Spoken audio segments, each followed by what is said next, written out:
So we're here today with David, Esports Coordinator in Southern Miss Esports. David, thank you so much for being here and adding value to international students.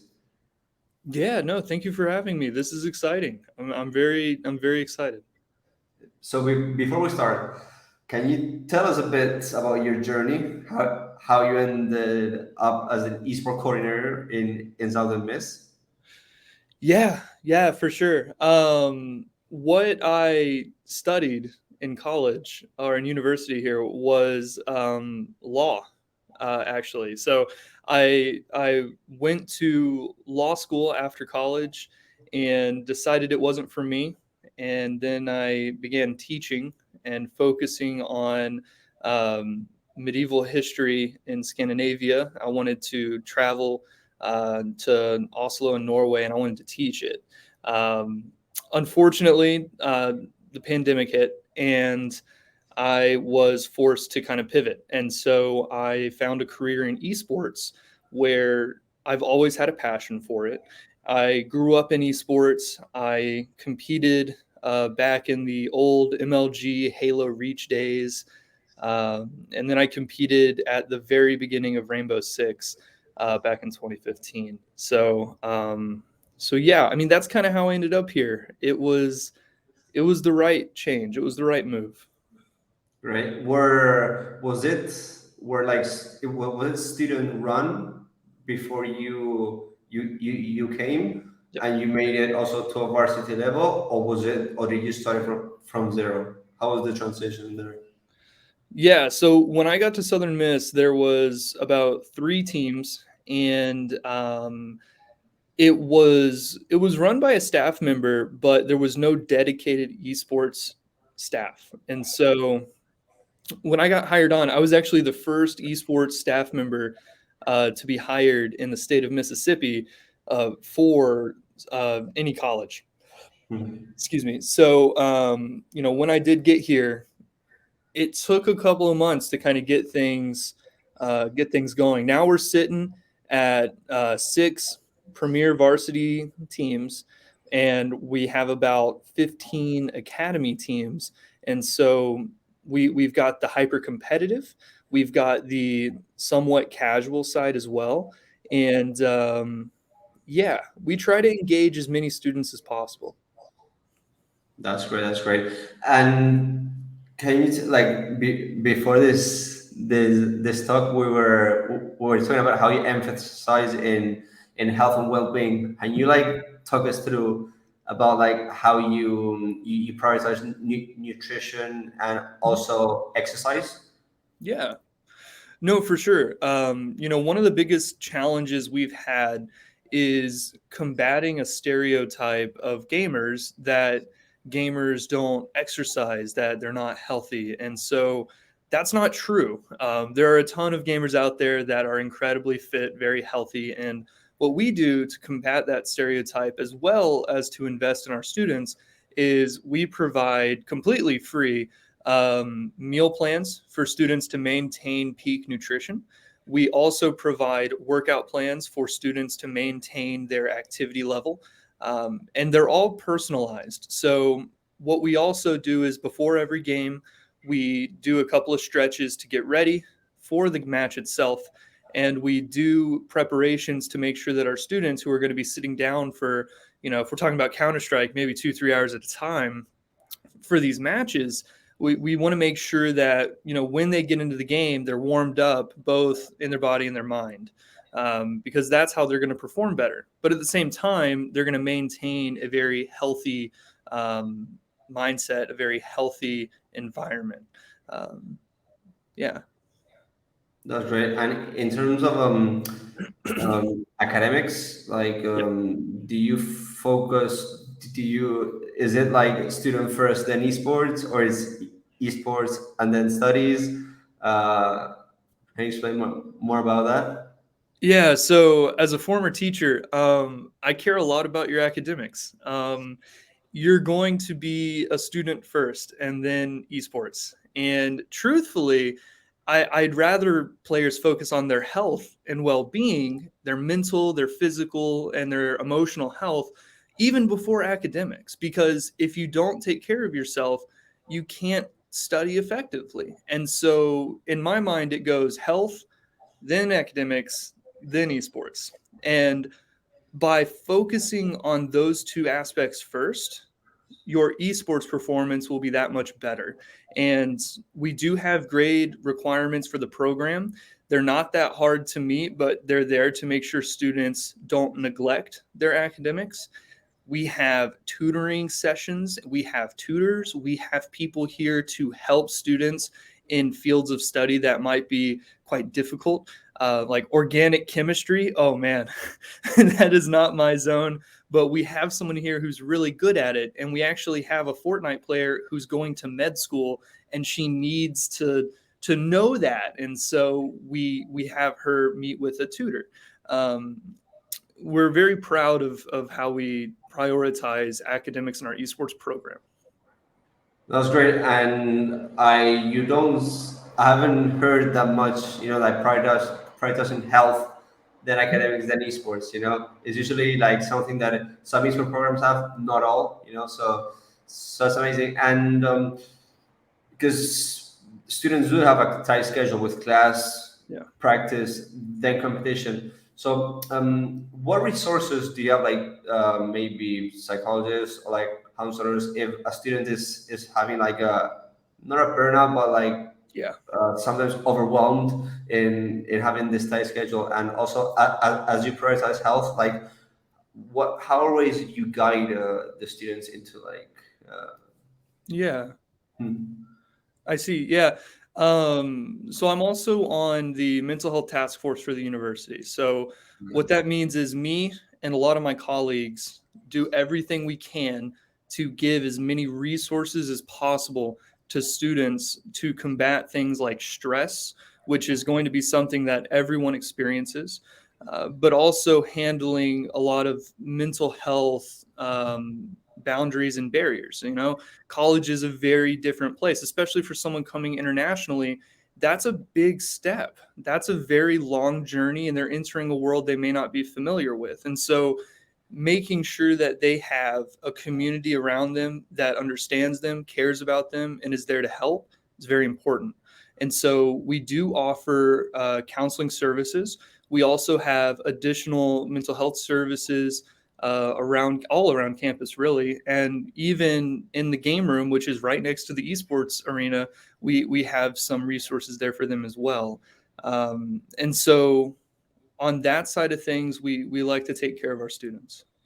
okay, you mentioned like a bit of the infrastructure and like hit the students pumped. Can you explain more about like the all the technology Yeah. you have on all the facilities? For sure. So we have three spaces we use. So we've got the game room, which is filled with pool tables, ping pong. It's got air hockey. It has 40 series computers. It has top of the line technology as well as console gaming. And that's just open to any student anytime. They can come in, hang out, do whatever they want. The esports arena has a ton of equipment and technology in it. And so in the esports arena, we have a main stage for players. We have a separate dedicated stage for practices. We have an entire section for the fighting game community. We have a section for Magic the Gathering because that's a thing. Um, and then we also have a broadcasting and studio booth for players to get media day done, graphics done, headshots, commercials. A lot of our partners that are on the corporate side really like to come in and shoot videos with our players. Last year we did a commercial and our players got to be on TV during the Super Bowl. That's something that not a lot of people get to do. um, and that's I think really cool.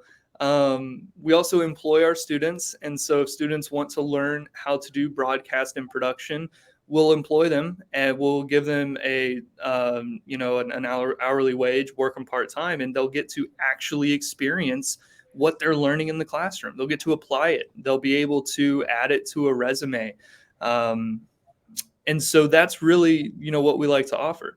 And then the third space is a massive theater that we convert to a big esports arena like you see on the professional level for big events. We host multiple tournaments a year, including the high school esports state championships, where every high school from the state comes to USM and they compete for the trophy, the title, and all of that. And so, USM is a really big school. We're fortunate to have the support and space that we do this. And we're seeing nothing but support from administrators and from the state. So we're continuing to grow. And on the competitive level, we're also continuing to stay relevant. Our Fortnite team got number 9 in the entire country last year.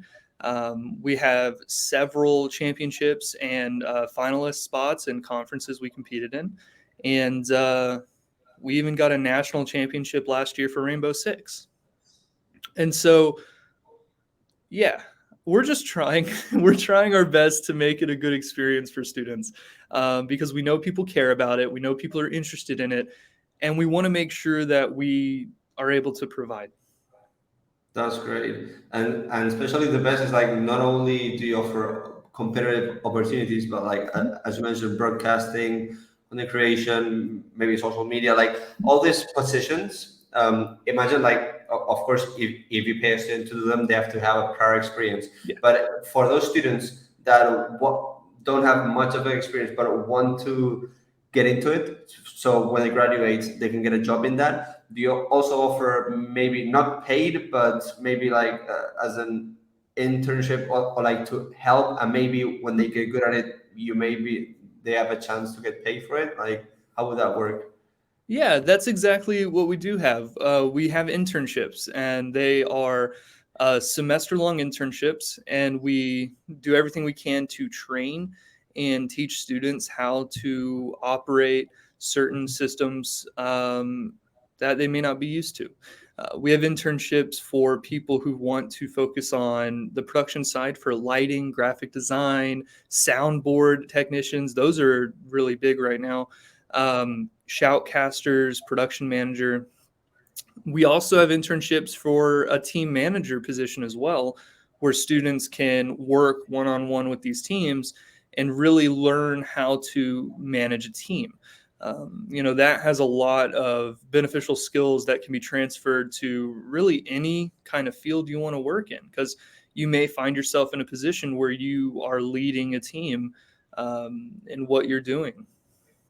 No, that's great because also like students in international students in this case with their F1 visa, they Yeah. cannot work off campus. So like having all these opportunities in campus and especially in the esport program they're parting is super beneficial.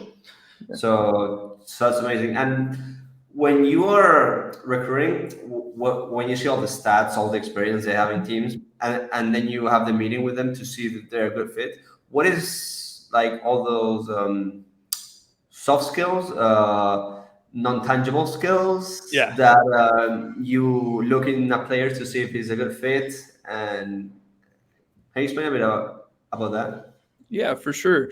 So, what we do when we recruit is, of course, we look for specific, hard statistics. We look at rank. We look at, for Valorant, we go even deeper than that. We look at champ or agent pool. We look at, headshot accuracy, weapons they use. We have a program that allows us to like look at the placement of like how they play certain maps. Like on Ascent, do they always go A? And if they do, what angles do they hold? And we can kind of see how they fit in our current composition. But then the other thing that we do is, let's say that their hard skills are awesome.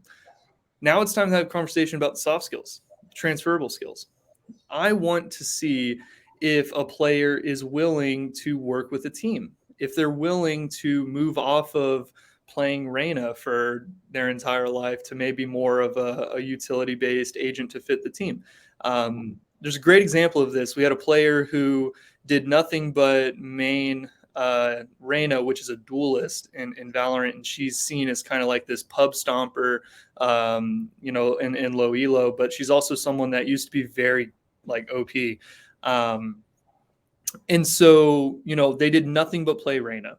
And because of that, they were put on a substitute spot. And they asked why. And I said, well, the reason is because you're not willing to work with the team. You're not willing to accept when you are making mistakes. You're not willing to practice different agents, and you're not willing to work around other compositions. And so that's why this player was a sub. And after I had that conversation with them, 1 or 2 weeks go by, and I start to see this player be more of a teamwork oriented student. And they began accepting the mistakes they made in game. They began learning off of their fellow players. And this was an Immortal 3, when you're that Mhm. high of a rank, every gamer, when you're that high of a rank, has like this perception or this ego, right? That's just the thing. That's just a thing, right? And my job is to kind of break through that and kind of get them to mature emotionally so that they can realize when you're a part of a team, if you want to compete at the highest levels, you have to be teamwork oriented. You have to have good communication skills. Yeah, and sometimes it's essential, like for especially for those first year or second year students, like to get the philosophy of the program, to get like to see how they balance academics and practice, and then competition. Like some students get it straight away, some students have some time, but like yeah. And also like to get a bit more deep in that, like Yeah. how do you make sure, for example, we're talking about Valorant, okay? How do you make sure like you get those five personalities on the same team? Because like you can get a team of five of Valorant that have high leadership skills. Like every position has a different soft skills. So how do you make sure like you get all of that, or how do you make it happen? Yeah. So what we do, excuse me, we hold a week long boot camp of nothing but training and scrims. That's it. That's all we do because we want to see how they act together, how they interact. And I'm actually not in those conversations at all. What we do is we let them play and practice together, and they practice with their coach. And then at the end of the week, the coach comes to me and says, "Hey, here's how it happened. Here's what went down." And then I get every player in a room separately and I say, "Hey guys, what do you think?" And so when they're alone, they'll tell me, they don't like X, Y, and Z, or they didn't get along with this Mhm. person. And then once I've gathered all their personal inquiries and then I've gathered the coach's thoughts, I come together and we all sit in the same room and we have a very transparent conversation about it. And we put everything on the table and we say, "Guys, listen, here's the problems. Here's how we can solve them. How would you guys like to move forward with it as a team?" And so whenever we give agency to the player, they're more willing to come out of their shell and work together. Instead of me telling them what to do, I want to show them that they can also figure it out. They can learn as well. Because when they learn through it, they're more likely to retain that. And then when they go off in their career, they're going to take that same strategy, and the team that they're working with is going to benefit even more from it. That's great. That's great. And more in like the broad perspective, like because a community defines the program. Like how would you describe maybe in a few words like your community that you have in Southern Miss in the esports program? Passionate. I Passion. think both good and bad passionate. We've got a lot of people who care deeply for esports, and they will do whatever they need to do to impact the industry. Um, they're also very dedicated. They understand the expectations of the program, and they go out of their way to meet them. Um, Passionate, dedicated, competitive. They're very competitive. And it's very difficult sometimes to work around that. But everyone means well. It's not like anyone's going out of their way to put anyone down. Mm. They all have the same goal. Like the Valorant team. This is a great example. I got very lucky. They all wanted the same thing. They all wanted to do well. They all wanted to win their conference. They all wanted to win in CVAL, and they all wanted to really improve.